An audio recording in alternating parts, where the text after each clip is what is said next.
Morning. It's the 16th of May, 2020.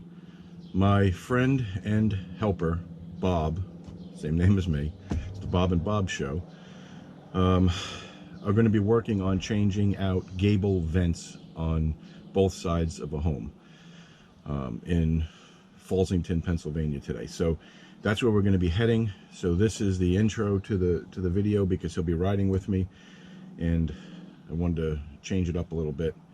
I'm going to wear the camera on a head strap so you get an up close and personal view at what I'm doing, and hopefully the camera catches everything that I want it to catch.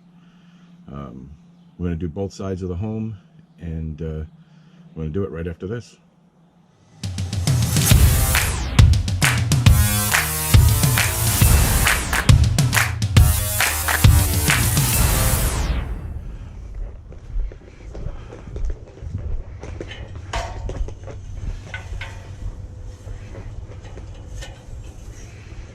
All right, ready, Freddie?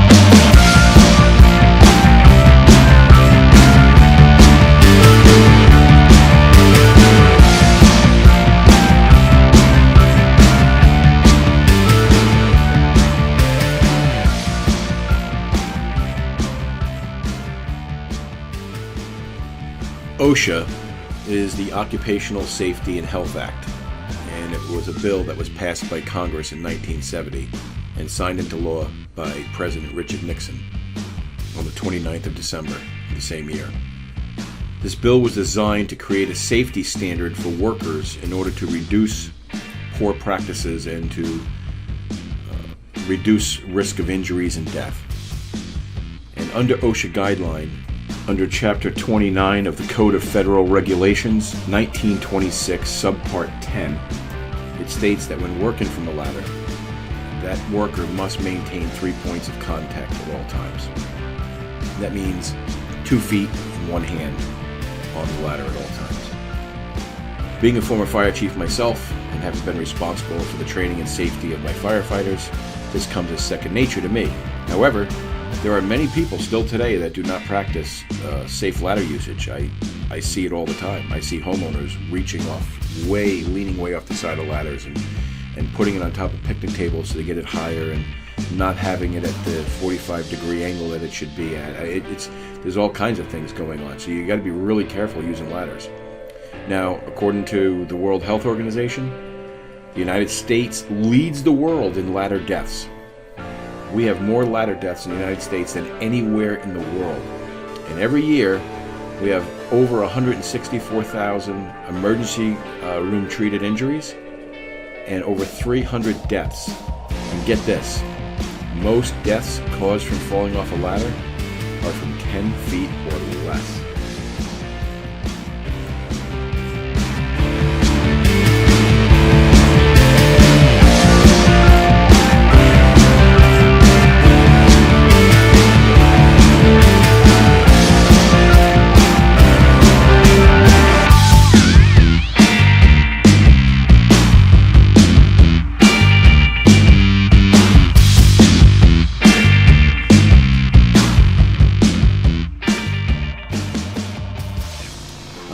I know. You see me using 2 hands while I'm trying to remove this small piece of siding, and you're probably wondering, now why is he preaching ladder safety and he's not even making 3 points of contact with his ladder? Well, I'll tell you this. I do always try to maintain those 3 points of contact, and I usually will run one arm under a rung and then up to where I need my second hand in order to accomplish that 3-point connection. But honestly, sometimes I have to let go and use both of my hands to accomplish a job. Now, I don't recommend this, and I want to make a disclaimer about my videos. I am not responsible should you do anything you hear or see in any of my videos and get hurt or get killed or anything else. Anything you do is done at your own risk. So please don't look at my videos, copy what I'm doing, get hurt, and then try to hold me responsible. I'm telling you right now, anything you do is at your own risk, and I am not responsible for anything you learn from this video, including damaging your home if you can't fix it.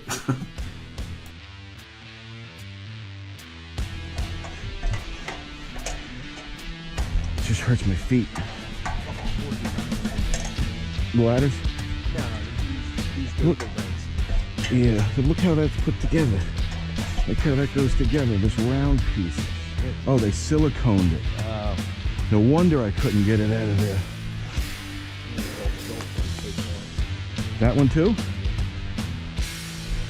Oh yeah, just... Well, that explains why I couldn't get it. I'm like, Jesus, this son of a bitch just won't come.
Before you remove this old vent, make sure that you trace around it with a Sharpie marker or something, because you need to know exactly where the new one has to sit.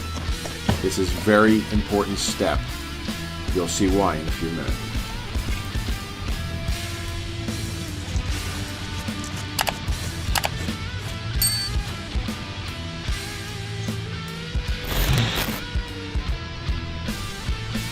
When you're installing your new vent, it's important that you install it both plumb, which is level up and down, and in the exact same location as the one you took out. Now you'll notice on the left-hand side of this vent, there's a green line. That is where I traced out the old vent before I removed it. I traced around all sides of it so that I knew when I stuck it back, it would fit properly around the siding. Those lines will guarantee me that my siding will line up with this new vent perfectly. What are you yelling? Huh? Nothing. Probably something falling out of here. Alright, so you might have noticed that there's a slight gap there between the bottom of the new vent and the top of that long piece of siding that's at the bottom of the vent. Well, this gap was there with the old vent as well. It's just how they cut the siding around it. And you're going to need to install your new vent the same way. Unless, of course, you have a piece of siding laying around that you can cut to fit better. The gap won't be noticeable though, because this vent comes with a snap-on frame, and when you snap that on there, it will protect it from the weather as well as cover that small gap. So you'll be fine.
What do you mean?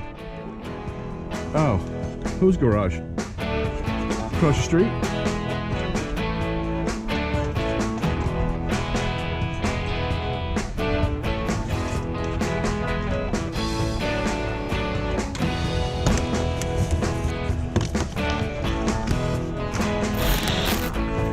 Yeah, there's another one of those times when both of my hands are not on the ladder.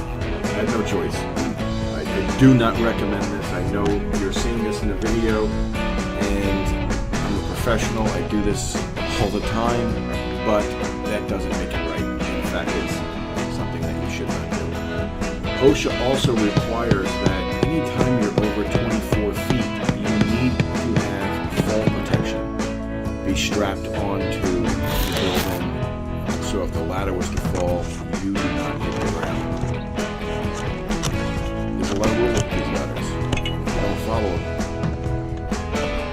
the results end up being... Man, the sun is right in my eyes.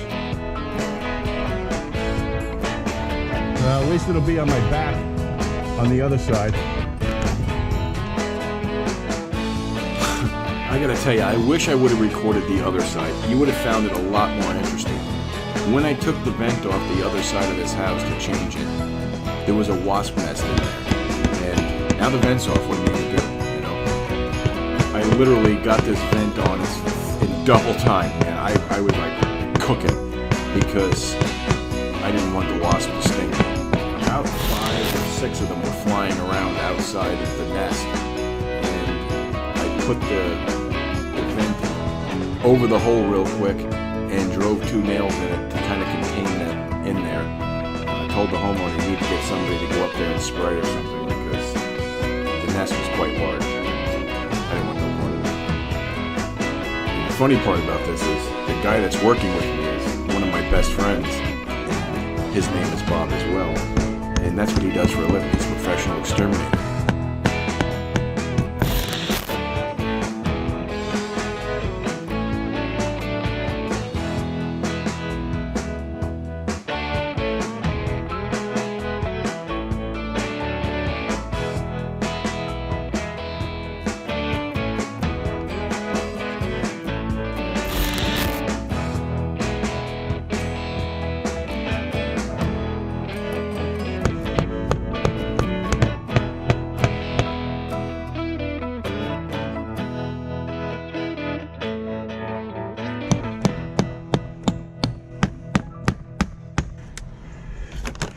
Oh man, it's hot.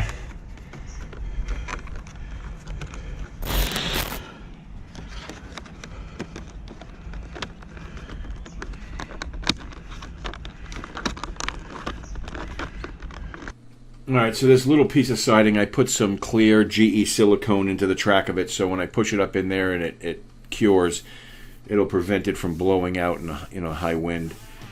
You'll also notice that this siding was never cut properly around this vent, and because of that, I don't want to get any kind of water intrusion into my customer's home.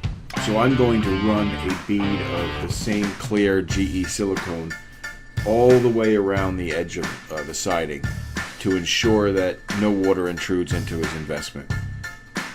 If you're in the trades, if this is something that you do professionally, you sell a service, you got to do things that the customer may not even know about because it's the right thing to do.